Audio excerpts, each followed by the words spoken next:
నాకు సంఘటన జరిగినప్పటి నుంచి ఇప్పటిదాకా ఇది కావాలని నిర్లక్ష్యంతో జరిగింది అని నాకు అవసరం.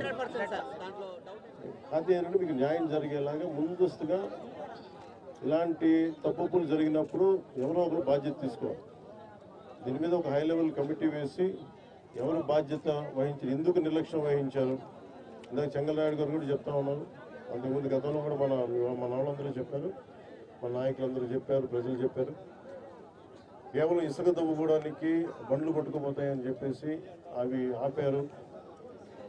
దాన్ని మీకు వరద సిగ్నల్స్ మీకు ఇవ్వకుండా ఆపారు. మనకి లష్కర్ రామయ్య గారు దీన్ని ముందుండి ఆయన చొరవ వల్ల ఇంకా చాలా మంది ప్రాణాలు కాపాడడం తెలుసు. అందుకే గుర్తించాను, ఆయనకి సన్మానం చేశాం. అవును, నాకు అవగాహన. ఇది నాకు మీకు మాటిస్తున్నాను. ఇది డిప్యూటీ సీఎం ఆఫీస్ నుంచి ప్రత్యేకించి దీన్ని దృష్టి పెట్టి ఇది నేను పర్యవేక్షిస్తాను. అధికారుల బృందాన్ని పంపిస్తాను ఒకసారి. అలాగే డ్యామ్ కూడా మళ్ళీ పునర్నిర్మాణం చేయాలి, మళ్ళీ దాన్ని ఆధునీకరించాలని చెప్తా ఉన్నారు అధికారులందరూ. సో దీని మీద కొంచెం నాకు సమయం ఇవ్వండి. మనం వచ్చి 65 రోజులు అవుతుంది అధికారంలోకి.